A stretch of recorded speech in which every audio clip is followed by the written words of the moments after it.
ओम शांति। आज का बहुत सुंदर विषय है कर्मों की गुई गति,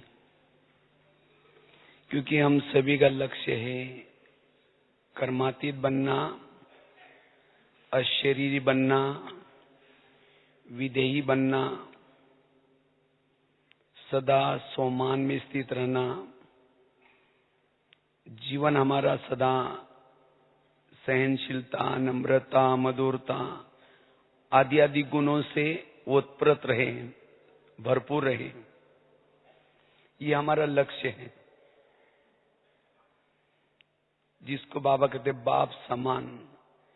जैसे बाबा दया का सागर, शांति का सागर, अपकारी पर भी उपकार करता है, ये बाबा के गुण हैं। वैसे हमें भी बनना है, लेकिन इस सब के लिए और सभी बातों के साथ साथ कर्मों की गुई गति का ज्ञान भी जरूरी है। आज हमें ड्रामा का ज्ञान हुआ। वर्तमान समय संगम युग चल रहे हैं, श्रेष्ठ युग है। ये सब ड्रामा के ज्ञान के साथ भी कर्मों का ज्ञान भी जरूरी है। अगर सब कुछ हम आत्मा हैं, अब परम धाम जाना है, अशरीरी बनना है, विदेही स्थिति में रहना है, ये ज्ञान होने के साथ अगर कर्मों का ज्ञान हमें नहीं है, या कभी कभी हम कर्म गति की गहराई को भूल जाते हैं, तो जो हमारा ये लक्ष्य है अशरीरी बनना, विदेही बनना, बाप समान बनना, इसके अंदर विघ्न आ सकते हैं। चाहते हुए भी हम उस स्थिति में नहीं रह पाएंगे, क्योंकि अगर जिसको कर्मों का ज्ञान नहीं है, कुछ जीवन में परिस्थिति आती है, बातें आती है, उसे में न चाहते हुए संकल्प चलेंगे, ये ऐसा क्यों हो रहा है, ये मेरे साथ ऐसा क्यों होता है। और जो इस क्यों और क्या के क्वेश्चन में लग जाता है, वो अशरीरी स्थिति में नहीं रह सकता, विधेयी स्थिति में नहीं रह सकता, वो लाइट हाउस माइट हाउस नहीं बन सकता, वो फरिश्ता नहीं बन सकता। इसलिए इस कर्मों की गुई गति का ज्ञान भी होना जरूरी है। ड्रामा के ज्ञान के साथ साथ अगर कर्मों का ज्ञान नहीं है, तो भी हमारे क्वेश्चंस चलेंगे, प्रॉब्लम्स आएंगे। इसलिए कर्मों की गुई गति का ज्ञान, इसकी गहराई जरूरी है, क्योंकि इससे ही कर्मों के गुई गति का ज्ञान जिसको प्राप्त होता है, वही अपने कर्मों को अच्छा बनाता है। वास्तव में ये ज्ञान एक थ्योरी है,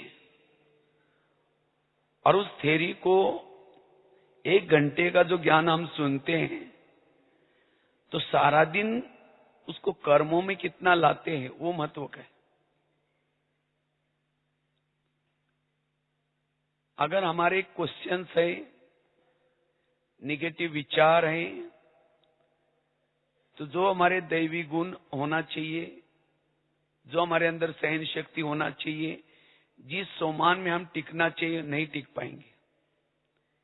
इसलिए कर्मों की गुई गति का ज्ञान बड़ा जरूरी है। इससे हम निश्चिंत रह सकेंगे, सदा खुश रह सकेंगे, निडर रह सकेंगे, निर्भय रह सकेंगे, सदा अपने भ्रुकुटी के आसन पर बैठ सकेंगे। अगर कर्मों में कुछ प्रॉब्लम्स हैं, ऐसी आत्मा अपने सोमानों में टिक नहीं सकती, अपने भ्रुकुटी के आसन पर नहीं टिक सकती, वो लाइट माइट नहीं रह सकती। उसके जीवन में क्वेश्चन ही क्वेश्चंस, उसके मन में संकल्प ही संकल्प चलते रहेंगे। फिर संकल्प चलने से उसे परचिंतन के रूप में, वृत्ति के रूप में, दृष्टि के रूप में, व्यवहार के रूप में उभार आते रहेंगे। इसलिए इस कर्मों के गुह्य गति को समझना जरूरी है। और जिन्होंने, वैसे तो हम जो भी संगम युग में कर्म करते हैं उसका ही इतिहास बन जाता है, शास्त्र बन जाते हैं, उसका ही सब कुछ गायन हो जाता है। इसलिए ब्राह्मणों के तो कर्म बहुत ऊंचे चाहिए। अगर हमने कर्म तो किया लेकिन उसकी गुह्यता नहीं समझेंगे तो उसके फुल मार्क नहीं मिलते हैं। हर कर्म के फुल मार्क लेना है तो कर्मों को समझ करके चलना जरूरी है। जैसे हमने अमृत वेला किया लेकिन उस अमृत वेला को विधि से नहीं किया तो कर्म करने के बाद भी उसके फुल मार्क नहीं मिलते। मुरली तो सुनी लेकिन उसको विधि से नहीं सुनी, उस कर्म के फुल मार्क नहीं मिलते। इसीलिए हर कर्म विधि पूर्वक करना, उसका फुल हमें फायदा होता है। इसीलिए बाबा कहते हैं कि बच्चे रोज अपना चार्ट चेक करो। ये नहीं सोचो कि आज बुरा तो नहीं किया, ये तो नहीं किया, लेकिन श्रेष्ठ कितना किया। क्योंकि बुरा तो नहीं किया लेकिन अच्छा करेंगे तभी जमा होगा। और संगम युग में हमें जमा करने का युग है।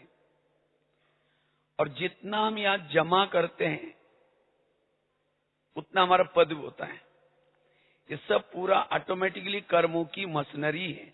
जैसे आजकल दुनिया में सब पूरा काम सॉफ्टवेयर से चलता है ऑटोमेटिकली, इसी तरह यहां भी सब पूरा ऑटोमेटिकली ईश्वरी मशीनरी है। जो करता है उसका जमा होता है, जो गलत करता है उसका घट जाता है। ऑटोमेटिकली मशीनरी चलते हैं। जो करेगा सो भरेगा, जो करेगा उसको ही मिलता है। इसीलिए कभी कभी हम कर्मों को भूल जाते हैं। लगता है कि हमें ना कोई पूछने वाला है, ना कोई देखने वाला है, जितना चाहे कुछ। लेकिन नहीं, हमें कर्मों को समझ करके अगर मैं अच्छा कर्म करूंगा तो मुझे मिलेगा। इसीलिए बाबा कहते बच्चे इस कर्मों की गुह्य गति को समझ करके चलो। और ब्राह्मणों के जो कर्म है उस कर्म तो हमें अच्छा श्रेष्ठ कर्म किया एक का 100 गुना 1000 गुना मिलता है। लेकिन उतना ही अगर एक कोई गलत किया तो 100 गुना 1000 गुना कट भी जाता है। लेकिन हम याद कितना करते हैं? जो श्रेष्ठ कर्म करते हैं वही याद रखते हैं, लेकिन हमारे से जो गलतियां होती हैं वो याद नहीं रखते। और इसीलिए कभी कभी हम अच्छा करने के बावजूद भी फिर भी कभी कभी लगता है इतना बोझ, इतना खुशी नहीं, इतना सब, क्योंकि हम छोटा सा अच्छा तो कर लेते हैं लेकिन गलतियां ज्यादा ही कर लेते हैं, इसीलिए कट जाता है। इसीलिए बाबा कहते बच्चे अपने कर्मों पर ध्यान दो। क्षुद्रपन से किया था वो अलग बात है, वैश्य में किया था वो अलग बात है, लेकिन अब हम ब्राह्मण हैं। ब्राह्मणों के जो कर्म है उस कर्म में थोड़ा भी कुछ गलत करते उसका कई गुना कट जाता है। इसीलिए बाबा कहते बच्चे कर्मों की गुह्य गति को याद रखते पुरुषार्थ करो। उसका महाभारत में बहुत सुंदर एक दृष्टांत बताते हैं। जब पांडव बड़े हो जाते हैं, कौरव भी बड़े हो जाते हैं, तो सबको लगता है कि अब राजकुमार किसको बनाया जाए, दुर्योधन को या युधिष्ठिर को। तो सभी कहते हैं भी योग्य है उसको ही राजकुमार बनाया जाए। तो सभी सोचते हैं योग्य कौन हो सकता है इन दोनों में से। तो उनकी अचानक परीक्षा ली गई। एक जगह पर सभा चल रही थी, पांडव कौरव उसमें बैठे थे। तो अचानक उस सभा के अंदर 4 लोगों को पकड़ करके लाया, उनके गले बांधे थे काले कपड़े से, और सबसे पहले ही दुर्योधन को चांस दिया, कहा कि अगर तुम भविष्य में राजकुमार बनोगे, तुम्हारे सामने ऐसी कोई केस आएगी, तुम उनको क्या सजा दोगे? इन चारों ने मिलकर के एक व्यक्ति को मार दिया है, मर्डर किया है। तो दुर्योधन उठता है जोश से, कहता है इसने मर्डर किया, इन चारों को भी क्या करो, गले काट दो, मर्डर का बदला मर्डर। तो कहा कि अच्छा ठीक है बैठो। फिर वही प्रश्न युधिष्ठिर को पूछा गया, कहा कि अगर तुम्हारे सामने, समझो तुम राजकुमार बनोगे और तुम्हारे सामने कोई ऐसा केस आएगी, तुम क्या सजा दोगे? तो वो गंभीर हो जाता है,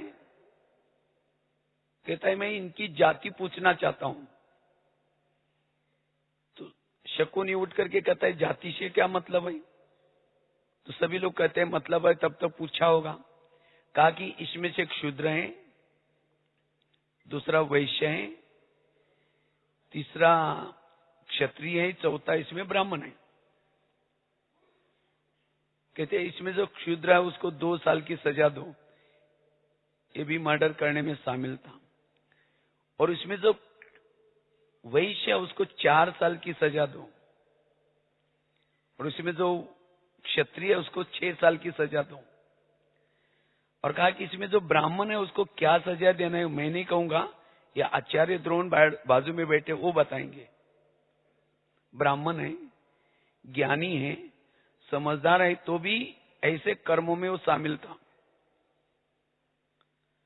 तो कहने का मतलब हम क्षुद्र थे, गलतियां की माफ हो सकती है। वैश्य में की थी वो भी थोड़ी माफ हो सकती है, क्षत्रिय में की थी माफ हो सकती है। लेकिन अगर ब्राह्मण बनकर के हम गलतियां करते हैं, दूसरों को देख करके, अपने ही संस्कार के वश होकर के, कोई ना कोई बहाना मार करके, नहीं ये तो चल सकता है, ये तो हो जाता है, और ऐसी कर्मों की सजा बन जाती है। और तब जाकर के कभी हमारी खुशी गायब हो जाती है, न चाहते हुए भी योग नहीं लगता, फिर कहते बाबा की मदद नहीं मिलती, लेकिन हम भूल जाते कि हमारे कभी कर्म भी गलत हो रहे। इसीलिए ब्राह्मण बनने के बाद हमें अटेंशन देना है, क्योंकि अब हम ज्ञानी हैं, समझदार हैं। इसीलिए बाबा कहते बच्चे कर्मों की घुई गति बड़ी निराली है, इसको समझ करके कर्म करो। समझो कोई अगर कोई डिमांड करता है, मुझे कुछ सेवा के लिए इतना पैसा चाहिए, तो बाबा क्या करता है, किसी को टच करता है, कहता है मैं तुमको इतना गुना दूंगा, तुम दे दो। अच्छा उसने तो दिया, उस व्यक्ति की डिमांड पूरी की, लेकिन उस व्यक्ति ने उस पैसे को कैसा यूज किया? अगर उसका दुरुपयोग किया, स्वयं के लिए यूज किया, स्वार्थ के लिए यूज किया, क्योंकि बाबा को उस आत्मा को रिटर्न देना है। तो जिसने डिमांड की उसको कई गुना करके देना पड़ेगा बाबा को, अन्यथा जिसने डिमांड की उसको क्या हो गया, उसके ऊपर बोझ चढ़ गया। इसीलिए बाबा कहते बच्चे कर्म गति को समझो। एक बार की बात है, मम्मा साकार में थी, तो मम्मा एक दिन सबके साथ भोजन कर रही थी। तो भोजन करते करते अचानक क्या हुआ, उन्होंने अपनी कटोरी उठा करके बाजू में पीछे रख दी। तो बाजू वाली बहन बोल रही थी क्या हुआ मम्मा? तो कहा कि अब चुप रहो, बाद में बताऊंगी। तो बाद में भोजन खाने के बाद फिर पूछा क्या बात आई? अपनी कटोरी, कहा कि उसके अंदर कीड़ा था। कहा कि उसी समय क्यों नहीं बोला? तो मम्मा ने कहा कि अगर मैं कहती हूँ कीड़ा है तो सभी लोग क्या करते, अपनी दाल को फेंक देते। अगर सभी दाल फेंक देते तो सबका बोझ भी, क्योंकि मेरे कटोरी में कीड़ा था, सबके कटोरी में कीड़ा तो नहीं था। वो सब का बोझ भी यज्ञ का इतना वेस्ट किया। कितनी कर्मों की गुई गति है। इसीलिए बाबा कहते बच्चे, हम जो भी कुछ करते हैं उसका हिसाब किताब रहता है। और इसीलिए जितना कर्मों को समझ करके जो कर्म करता है, श्रेष्ठ कर्म करता है, उतना ऊंचा पद प्राप्त करता है। तो सारा दिन में चेक करना है मैंने कितना जमा किया। अब कईयों को क्या लगता है, हम तो बीके तो बन गए, इसी संगठन के साथ जुड़ गए तो सतयुग में तो पहुंच ही जाएंगे। अब जैसे यहां से रिटर्न जर्नी कर रहे हैं आप, एक ही बस में जा रहे हैं, लेकिन जब ट्रेन आती है स्टेशन पर, कोई जनरल में जाता है, कोई स्लीपर में जाता है, कोई फर्स्ट क्लास में जाता है, कोई एसी तीसरे में भी जाता है, क्योंकि जिसके पास जैसे पैसा है उन्होंने।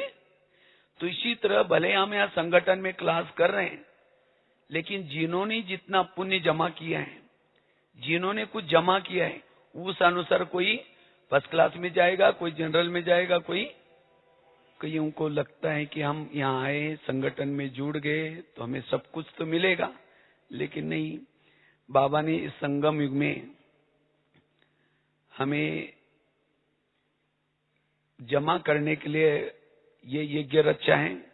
इस यज्ञ में जो जैसे सेवा करता है, जो जमा करता है, उतना उसको मिलता है। जिसने तन से खूब सेवा की, उसका तन तंदुरुस्त होगा। जिन्होंने कोई साधन लगाए सेवा में, तो इसीलिए हमें जैसे भविष्य में बनना है, वैसे हमें क्या करना है, सेवा करना है। क्योंकि जैसे कर्म करते वैसा हमें मिलेगा। एक बार की बात है, एक बहुत ही शादी से पहले बहुत दान पुण्य करते, लेकिन जब उसकी शादी होती है दान पुण्य नहीं करती, क्योंकि वो सेठ जी के घर में रहती है, उसकी शादी हुई थी। तो एक दिन उनका बहुत बड़ा महल था, वो सब बाहर बैठे थे। इतने में एक सन्यासी आया, उसको भिक्षा मांगता है, मुझे थोड़ी भिक्षा दो। उसको लगता है उसने क्या किया, वो जब भिक्षा मांगी तो वो खुद कहते हैं मैं बासी खाती हूँ और भूखी सोती हूँ, तुमको कहां से दूं। तो उसी समय वो सन्यासी को तो जब बोला तो उस समय सास को तो गुस्सा आया, लेकिन सन्यासी था इसलिए कुछ नहीं बोला। फिर दोबारा कहा कि मुझे थोड़ी भिक्षा दो। दोबारा वो बहू कहते कि सुना नहीं तुमने, तो वो तो चला गया। सास ने उठ करके बहू को 2 थप्पड़ लगा दी। कहते तुमने तो मेरा नाम खराब किया, कब तुमको बासी खिलाया। कहता मैं हाँ रोज बासी खाती और भूखी सोती हूँ। कहते आज मेरी शादी इतनी अच्छी सेठ जी के घर में हुई है, ये तो मेरे पिछले जन्मों के पुण्य का यह फल है, इसीलिए मैंने कहा बासी खाती हूँ। और भूखी सोती हूँ अर्थात अगले जन्म के लिए मैं कुछ भी नहीं कर रही हूँ, इसीलिए मैंने कहा भूखी सोती हूँ। इसी तरह आज हमें इतना बाबा की पालना मिल रही है, इतना तरावटी माल रोज खजाना मिल रहा है मधुवन से यहाँ। तो ये सब अनेक जन्मों में हम जो कर्म बोए थे, कर्मों के बीच भक्ति के रूप में दर दर में भटके थे, उपवास किया था, व्रत किया था, उसी का फल आज ये पालना मिल रहे। तो कौन सा खा रहे? पिछले जन्मों का खा रहे हैं। लेकिन अगर ब्राह्मण बन करके कुछ बोया ही नहीं, कुछ किया ही नहीं, तो भविष्य के लिए कैसे सो रहे? भूखे सो रहे। इसीलिए हमें रोज कुछ ना कुछ पॉजिटिव कर्म कितने किए ये चेक करना है, क्योंकि कर्मों का भी एक गणित है। अगर कोई मन में निगेटिव विचार आया माइनस, अगर उसी निगेटिव विचार को कर्मों में लाया तो डिवाइड हो जाता है। अगर कोई पॉजिटिव विचार मन में आया प्लस हो गया, अगर उसी पॉजिटिव को कर्मों में लाया तो मल्टीप्लाई हो जाता है। इसीलिए हमें सदा मल्टीप्लाई करते रहना है, प्लस करते रहना है, लेकिन माइनस और डिवाइड नहीं करना है। और इस कर्मों को समझ करके सारा दिन जो अपना कर्म करता है, मनसा वाचा कर्मणा, हमारे पास तो बहुत सारे खजाने हैं, उस खजानों को हम सेवा में लगा करके संगम युग में भरपूर बन सकते हैं। इसीलिए बाबा कहते बच्चे कर्म गति को समझो। लेकिन कभी ब्राह्मण बनने के बाद कोई ऐसी घटनाएं आती है, बातें आते हैं, कई कई तो कहते हैं हम ओम शांति में जाते हैं, लोग भी आपको कहेंगे ये ओम शांति में जाते हैं, ब्रह्मा कुमारी में जाते हैं, तो भी इनके घर में प्रॉब्लम क्यों है, तो भी समस्या क्यों है? ओम शांति में आते, बाबा के पास आते, कब से आ रहे हैं? 2-3 साल से, 10-12 साल से, 15-20 साल से, लेकिन पिछले जन्मों में थे बाबा के ज्ञान में, और उसी समय जो कर्म किए वो तो छुमंतर हो गए। तो अगर बाबा के ज्ञान में चलते हैं तो भी कोई प्रॉब्लम्स आते हैं, समस्या आते हैं, तो ये मेरे पिछले जन्मों के कर्मों का हिसाब है। इसीलिए ऐसे समय पर भी हमें अपने संकल्प ना चलाना है। कईयों को लगता है ये ज्ञानी होने के बाद फिर भी ऐसा व्यवहार करता है।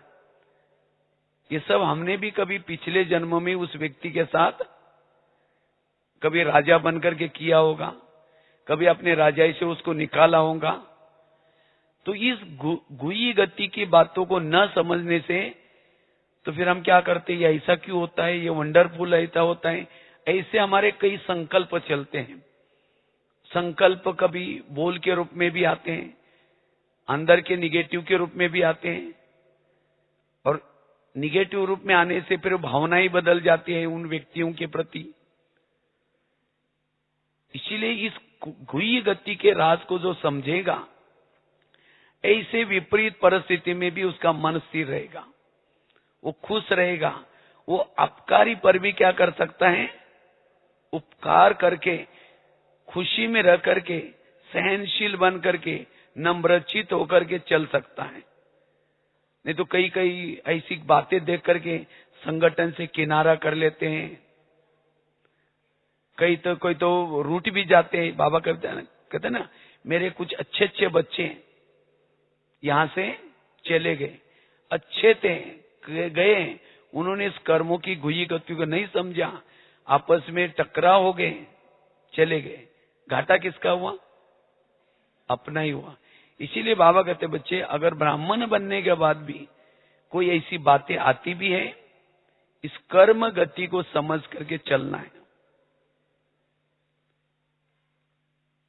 क्योंकि वर्तमान समय हमारे जीवन के जो भी प्रॉब्लम्स हैं, हमारे जीवन की जो भी समस्या है, ये अतीत में किए हुए कर्मों का ये नतीजा है।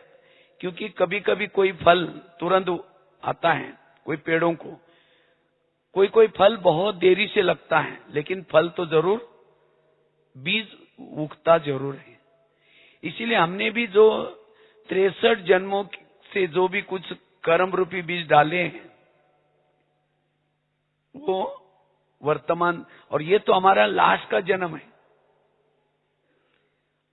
आगे चल करके ऐसी ऐसी वंडरफुल बातें आएंगी, चाहे शरीर के रूप में आएंगी, आपस के स्वभाव संस्कार के रूप में आएंगी, प्रकृति के रूप में आएंगी।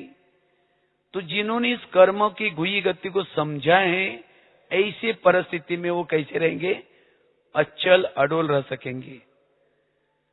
ऐसे परिस्थिति में भी वो हल्के रह सकेंगे, लाइट रह सकेंगे। अन्यथा जब ऐसे क्वेश्चन हम करते हैं तो कभी कभी, बाबा ने संडे की मुरली चलाई ना, संकल्प हमारा बहुत बड़ा खजाना है, इस संकल्प की खजानों को बचाओ, पॉजिटिव सोचो। लेकिन कभी कभी कर्मों को न समझने से हम क्या होते हैं, निगेटिव में चले जाते हैं, और इसीलिए हमारा खजाना वेस्ट जाता है। इसीलिए उसको समझना जरूरी है। कर्मों को सुक्त करने के बाबा ने 3 तरीके रखे हैं। एक है, जितना योग करते हैं, तपस्या करते हैं, अगर कुछ हमारे उल्टे सुल्टे कर्म हो भी गए हैं तो सुक्त हो जाते हैं। अगर ये नहीं करते, योग तपस्या नहीं करते, तो प्रकृति के साथ अगर हमारे गलत कर्म है तो प्रकृति के तरफ से विघ्न आएंगे, हमें उसको सहन करना है। लोगों के साथ हमारे कोई गलत कर्म है तो उनके तरफ से बातें आएंगी, उसको सहन करना है। सहन करने से भी चुप तो होते हैं, लेकिन उस समय हम बाबा को कहते हैं बाबा ये क्या हो रहा है, मेरे साथ ऐसा हो रहा है, तो बाबा को दया आते हैं। बाबा क्या करता है, वो कैंसल कर लेता है। कैंसल किया मतलब कोई खत्म नहीं हुए। फिर धर्मराज की पुरी में विनाश क्यों रखा है? विनाश है हमारे हिसाब किताब पूर्ण चुक्त करने के लिए। तो जिन्होंने योग बल से चुक्त किया, विनाश के समय उसके कोई हिसाब किताब नहीं होंगे। इसीलिए बाबा कहते बच्चे इस कर्म गति को समझो। इन्हें पता नहीं, कोई किताब बहुत दिन से पहले कभी एक छोटा सा पढ़ा था, शायद अपने ही विद्यालय का बना हुआ है। उसमें एक घटना मैंने पढ़ी थी, उसमें मुझे बहुत कई बातें स्पष्ट हो गई। उसमें कर्मों की घुई गति की एक बात थी। एक बॉम्बे के एक छोटे से बच्चे की एक कहानी थी। एक छोटा सा बच्चा था बॉम्बे में, अपनी माँ के साथ रहता था। तो एक बार वो सवेरे सवेरे माँ के साथ, वो मजदूरी का काम करते थे, झोपड़पट्टी में रहते थे। सवेरे सवेरे कोई वो जा रहे थे काम पर, इतने में उस बच्चे ने देखा सामने एक गुब्बारे वाला चल जा रहा था। तो उस बच्चा क्या करता है, वो दौड़ करके गुब्बारा लाने के लिए जाता है। हाईवे था, तो माँ को लगा इसको कुछ हो ना जाए, इसलिए माँ क्या करते है, उसके पीछे दौड़ती है। तो इतने में कार आई, उसने टक्कर लगाई, वो माता खत्म हो गई उसकी। तो उस बच्चे ने देखा मेरी चंचलता के कारण मेरी माँ ने प्राण गंवाया। तो आकर के वो भगवान को कहता है, भगवान एक तो आपने ये गरीब बनाया, मेरा बाप तो पहले ही लेके गया, उसका बाप नहीं था, और कहते मेरे माँ को भी लेके गए। तो बहुत रोता है, करता है। फिर बाद में 3-4 दिन वो खाना भी नहीं खाता, भगवान के ऊपर दोष लगाता है। आखिर 3-4 दिन के बाद झोपड़ी से बाहर आया, तो एक व्यक्ति उसको मिला, कहता है तुम मेरे पास आओ, मेरा एक चाय का लारी है, तुम काम करना वहां। तो लेकिन वो डांटता है बहुत उस छोटे बच्चों को। एक दिन ग्लास टूट गया तो बहुत डांटा उसको। उसके बाद उसको बहुत, जब ऐसी कोई बातें आती तो भगवान के ऊपर दोष लगाता है, कहते भगवान आपने मुझे कैसा भाग्य बनाया, देखो मेरे को ऐसा रोज डांटी मिलती है। आखिर उसने वो छोड़ दिया और दूसरा खुद का एक चाय का लारी चालू कर दी। तो चाय की लारी चालू की, उस समय उसकी शादी भी हो गई, तो उसको पत्नी भी मिली, वो भी झगड़ालू थी। तो एक दिन वो आ रहा था, तो किसी ने उसकी झोपड़पट्टी भी ले ली, कहते तुम्हारे माँ को दिया था, तुम यहाँ से चले जाओ। तो और फिर भगवान को कहता है भगवान देखो मेरा जीवन में दुखी दुख। तो आखिर एक दिन वो चाय बेच रहा था, इतने में 10-12 लोग आए, और वो लोग आकर के उसको चाय मांगा, चाय दिया, चाय पी के जाने लगे। जब जाने लगे तो उन्होंने उसको बहुत पिटाई की, उस बच्चे की पिटाई करके सामान भी बिखर करके चले गए। तो कुछ समय के बाद उसको होश आया, जैसे कि वैसे घर में गया। उसको लगा पत्नी तो कुछ सहयोग करेगी, लेकिन पत्नी ने उसको और 2-4 शब्द बोल दिया। तो उसी समय वो दुखी होकर के क्या करता है, वो खिड़की से ऊपर देखता है आकाश में। तो ऊपर देख करके कहते भगवान मेरा जीवन जहां भी जाता हूं मुझे ये सब प्रॉब्लम्स आ रही क्या, ऐसे ऐसे करके नींद लग गई। तो रात को 3-4 बजे उसकी नींद खुली, खिड़की से आवाज आता है बेटा उठो, बेटा उठो। तो उस समय उसकी नींद खुली। कहता है कौन है आप? कहते मैं तुम्हारा पिता हूं। कहते मेरा पिताजी? वो तो पहले ही शरीर छोड़ा हुआ है। कहते मैं तुम्हारे आत्मा का पिता हूं, परमात्मा।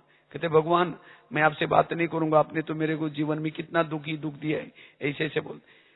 तो आवाज आता है कि बेटा ये सब मैंने कुछ नहीं किया, ये तुम्हारे ही पिछले जन्मों के कर्मों का हिसाब है, मैंने कुछ नहीं किया, चलो मैं तुम्हारा पिछला जन्म दिखाता हूं। तो उस बच्चे का उंगली पकड़ करके परमात्मा ने क्या उसको पिछले जन्म लेके गए। जब पिछले जन्म लेके गए, एक महल के पास लेके गए। तो बच्चा कहता है भगवान ये आप तो मुझे पिछला जन्म दिखाने वाले यहाँ कहाँ लाए? ठहरो बोले दिखाता हूं। तो देखा था एक कुछ कैदी थे, उनको सिपाही क्या कर रहे थे, मार रहे थे।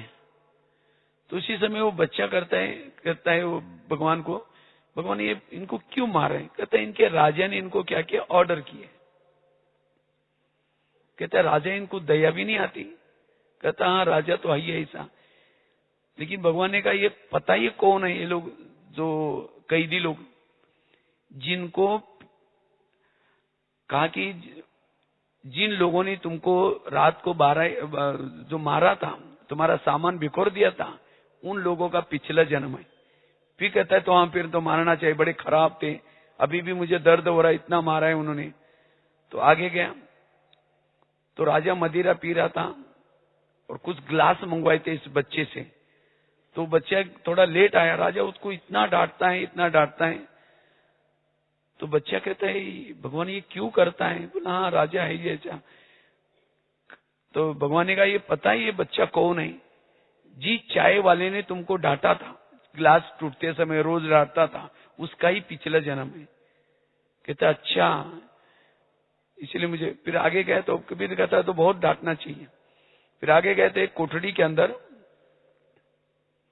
एक कैदी जिसको बेड़िया डाल करके उसका पूरा हड्डी हड्डी दिखाई पड़ रही थी। तो बच्चा कहते भगवान ये कौन है? कहा कि ये राजा का बड़ा भाई है। कहते अच्छा, इसके साथ भाई के साथ भी ऐसा क्या? कहता हाँ राजा तो ही ऐसा। कहता है ये बड़ा भाई उसका राजा बनने वाला था, लेकिन ये छोटे भाई ने, अभी जो राजा है, उसने इसके ऊपर देशद्रोही का आरोप लगाया और उसको अंडरग्राउंड में रख दिया, प्रजा को किसी को पता नहीं, और बेड़िया डालकर रखा है। कहता राजा ऐसा अपने भाई को भी नहीं छोड़ा। लेकिन भगवान ने कहा ये पता है कौन है? तुम्हारे पत्नी का यह पुनर्जन्म है। कहता है अच्छा, इसीलिए मेरे साथ वो झगड़ा करती है। तो इसका मतलब भगवान ने कहा कि राजा कौन थे जानते हो? तुम्हारा ही पिछला जन्म राजा का था। तुमने राजा बनकर इन लोगों के साथ क्या किया? ऐसा ऐसा किया, और इसीलिए वो लोग अभी तुम्हारे साथ। तब वो बच्चा कहता है भगवान मैंने तो आपके ऊपर बहुत आरोप लगाया, मेरे से गलती हो गई, मुझे माफ करना। इतना ही नहीं, भगवान ने कहा कि तुमने राजा बनकर के अपने अधिकार का दुरुपयोग करके कई झोपड़पट्टियां जलाई, कई मां के गोद को सुना कर दिया, बच्चों को मरवा दिया, और जिसका फल आज तुम गरीब बने हो और ऐसे बने हो। तो कहने का मतलब इस घटना से हमें सिद्ध होता है हमारे जीवन में जितने भी कुछ प्रॉब्लम्स आते हैं, ये प्रॉब्लम हमारे ही कोई पिछले जन्मों के किए हुए कर्मों का फल है। इसीलिए उसको सोच करके, किसी को सुना करके, चिल्ला करके, जैसे आकाश में थूकने से थूका आता है, अपने मुंह पर आता है। इसी तरह ऐसे बातों को सोचना मतलब संगम युग का समय बर्बाद करना। इसीलिए बाबा कहते बच्चे इस कर्मों के घुई गति को समझ करके चलना है, और जो इसको समझ करके चलता है वो ड्रामा को समझने के बाद, नहीं तो कभी कभी ड्रामा को समझ करके भी क्या करते हैं, ये क्यों हुआ, ये मेरे साथ क्यों हुआ। और ये सब ड्रामा में जो विपरीत घटना भी आती है, इस घटना को जो पॉजिटिव रूप में लेता है, इसी घटना से उसका कल्याण है। ये सब ऐसी घटना में उपराम बनाने के लिए आती है। इसीलिए अगर हमें साक्षी अवस्था में रहना है, अपने संकल्पों को बचाना है, अपकार पर भी उपकार करना है, सहनशील बनना है, इस कर्म गति के राज को समझ करके चलना है, ताकि हम सोमान में स्थित रहे, सदा लाइट हाउस माइट हाउस बन करके रहे। क्योंकि हर आत्मा के अपने अपने कर्मों के हिसाब किताब है, और इस कर्मों के हिसाब अनुसार कई कहते नहीं नहीं इस दुनिया में तो अन्याय होता है, भगवान के घर में भी कई सोचते हैं अन्याय होता है, लेकिन नहीं, इस चाहे कलयुग हो चाहे कोई भी युग हो, ये कर्म क्षेत्र है। इस कर्म क्षेत्र में जो बोता है वही काटता है, जो करता है वही बढ़ता है। अगर ऐसा चल भी रहे हैं तो भी, जैसे आजकल नोट बंद हो गए ना, इसी तरह ऐसे कर्म वाले ये सत्युग की दुनिया में नहीं चलेंगे। वहां पूरा पॉजिटिव कर्म, पॉजिटिव, सदा जो पॉजिटिव वाला है वही चलता है। इसीलिए बाबा कहते बच्चे कर्मों को समझ करके चलो और सदा अच्छे कर्म करो। नहीं तो कई कहते हमारे घर के पास इतना भ्रष्ट व्यक्ति है, इतना गलत काम कर रहे हैं, तो भी क्या कर रहे हैं, भगवान तो इसका ही घर भर रहे हैं। अगर हम ईमानदार रहेंगे, सच्चे रहेंगे तो हम बहुत पीछे रह जाएंगे। इसीलिए हम भी कुछ गड़बड़ करना शुरू करते। अगर गड़बड़ करेंगे उसका फल भी वही मिलेगा। इसीलिए हमें सत्यता का मार्ग जो सुना है, कहते हैं ना भगवान के घर में देर है लेकिन अंधेर नहीं है। इसलिए हमारे आसपास के जो लोग हैं, चाहे बच्चे हैं, चाहे कोई सास है, चाहे कोई पति है, ये सब पिछले जन्मों के कर्मों को चुक्त करने वाले लोग हैं। कोई हमको देने के लिए है, कोई हमारे से, हमारा और कोई संबंध नहीं है, पिछले जन्मों का लेने देने का संबंध है। और जिसका लेने देने का पूरा हो जाएगा वो चला जाएगा। ये तो कभी कभी हम कहते हैं देखो ये ऐसा करता है, मैं कितना इसके साथ ये करती हूँ, कहते मैं इसको कभी दुआ नहीं दे सकती, इसने मेरे लिए क्या क्या किया है। और ये सब ऐसी बातें फिर हमारे वृत्ति को निगेटिव बनाती हैं, हमारे भावनाओं को निगेटिव बनाते हैं, दिल में उस व्यक्ति के प्रति निगेटिव बातें रहती हैं। बाबा तो कहते बच्चे एक व्यक्ति के प्रति भी अंदर निगेटिव है तो भ्रुकुटी आसन पर बैठने में थोड़ा सा हलचल हो जाएगा, संकल्प विकल्प चलना शुरू हो जाए। आजकल बाबा कहते ना अव्यक्त स्थिति या मन की एकाग्रता, मन का मौन, वो रखने के लिए ये कर्मों की घुई गति की बात भी हमें बहुत मदद करेगी। नहीं तो कई तो योग में बैठ जाते हैं, अगर कर्मों की घुई गति की बात याद नहीं है, सारा दिन में कुछ ऊपर नीचे हुआ है, जब योग में बैठेंगे शुरू करेंगे मैं आत्मा हूं, शांत स्वरूप हूं, फिर कहेंगे उन्होंने मेरे साथ ऐसा क्यों किया, फिर कहेंगे ठीक है मैं आत्मा हूं, फिर कहेंगे 15 दिन पहले भी तो किया था, फिर कहेंगे ठीक है मैं आत्मा हूं, फिर कहेंगे सबके बीच में क्यों किया। वो कहां योग लगेगा। लाल लाइट चल रहा है, गीत बज रहा है, सब कुछ कर रहे हैं, लेकिन योग नहीं लगेगा। इसीलिए इस कर्म गति को समझ करके आज सवेरे उठो, आज पता नहीं किसकी किसकी मेरे साथ हिसाब किताब है, वो आएंगे, मुझे हिसाब किताब चुक्त करना है। समझो चलते चलते किसी ने गाली दी तो क्या समझो, अच्छा इसका भी बहुत दिन का बाकी था, पूरा हो गया। हाँ? क्यों, क्या के कोई क्वेश्चन ही नहीं आएंगे, मन सदा चुप रहेगा। ऐसी आत्मा के प्रति भी दुआएं निकलेगा, क्योंकि कर्मों का हिसाब किताब तुरंत मिलता है। इसलिए कहते हैं ना, जैसा जो बोता है वैसा प्राप्त करता है। और एक मैं घटना आपको सुनाता हूं, जो मैंने कई बार मैगजीन में भी लिखी थी। एक बार आगरा में एक पति पत्नी रहते थे, बहुत गरीब थे। उनके पास एक मेहमान आया था। वैसा वो मेहमान दिल्ली में खरीदारी करने के हिसाब से आया था, लेकिन जब वो दिल्ली में आया तो दुकान बंद थे। तो उस व्यापारी को लगता बैठे बैठे मैं क्या करूं, मैंने कभी आगरा गया नहीं, देखा नहीं, चलो मैं आगरा घूम के आता हूं। तो व्यापारी आगरा गया, सारा दिन उसने घूम के देखा, लेकिन रात को उसको सोने का प्रॉब्लम हो गया। जिस होटल में रहता था, जहां भी वो गया, सब कहते भाई हमारे होटल बुक है। अब उसको लगता रात को कहां सो जाऊं, बैग में इतना करोड़ रुपए पड़े हैं, कहीं बस स्टैंड पर जाओ, कहीं स्टेशन पर जाओ, चोरी हो जाएगा, अगर कहीं वहां सो जाओ तो ओपन में। तो उसको अचानक याद आई, गरीब पति पत्नी उनके पास चला गया, जाकर के खाना खाया, बातें की, सब कुछ की, लेकिन सोने से पहले उसने अपनी बैग खोली। जब बैग खोली तो गरीब की पत्नी की नजर बैग में गई, देखा इसके पास 50 के, 100 के, 500 के बहुत सारे बंडल हैं। अगर उसको लगता है 2-4 बंडल भी हमको मिल जाए तो हमारी गरीबी दूर हो जाएगी। रात भर उसको नींद नहीं आई, 12 बजे बाहर गई, बड़ा सा पत्थर लाया, सीधा उस मेहमान के सिर में मार दिया। उसका तो मर्डर हो गया। पति की नींद खुली। पति कहता ये क्या हो गया? कहता अब हमारी गरीबी दूर हो गई। कहा कि ये बात किसी पुलिस वालों को पता चलेगा, लोगों को पता चलेगा। कहा कि किसी को पता ही नहीं चलने देंगे। अब इसको जमुना नदी में डाल देते हैं। रात को 2 बजे उस मुर्दे को क्या क्या, पीछे जमुना नदी थी उसके अंदर डाल दिया। किसी ने नहीं देखा। तो वापिस आए तो घर में खून लगा था, रातों रात उसको साफ किया। तो उन्होंने खून के दाग तो मिटाए, लेकिन कर्मों में पड़े हुए दाग कोई मिटा। इसलिए भजन है ना, कर्म का लेका मिटे न रे भाई, लाख करे कोई कितना भी चतुराई करें, कर्म व्यक्ति की पीछा करते हैं। इसलिए कहते हैं ना, किसके झोले में कांटे हैं तो किसके झोले में फूल।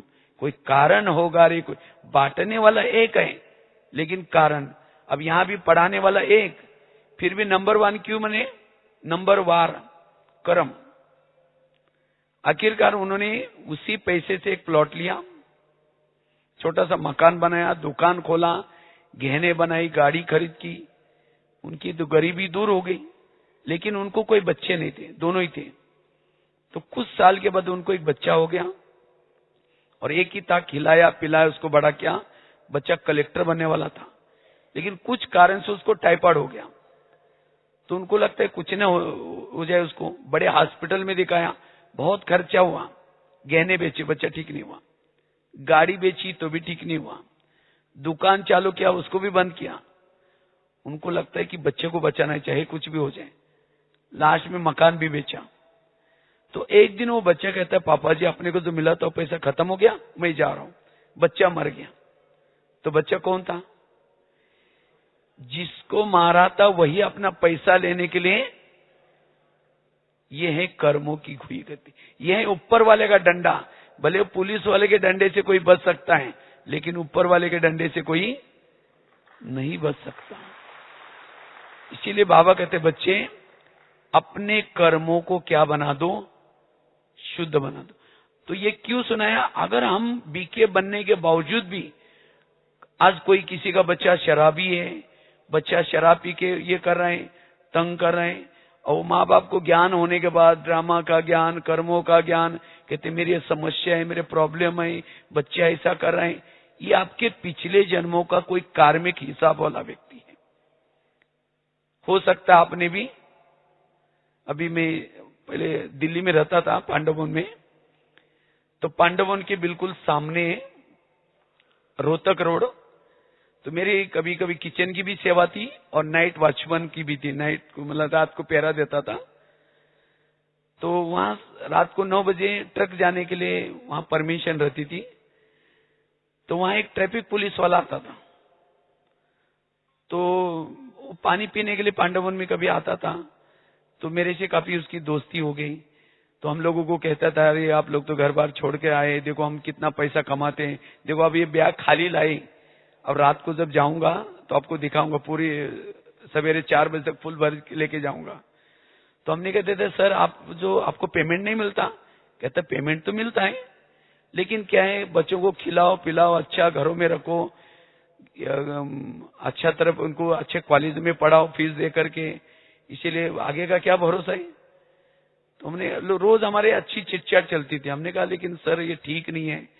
कहते बॉस को आधा दो और आधा हमारे पास रख देता हूं। तो रोज ऐसे ऐसे करते करते एक दिन क्या हुआ, जब वो आया, क्योंकि वो ट्रक को हाथ करता था, लोग उसको 500 के 100 के नोट पकड़ा लेते थे। अब उनको लगता था मुसीबत से यहां से जल्दी निकल जाए, नहीं तो कागज ये नहीं है, ये ठीक नहीं है, और ये करता था।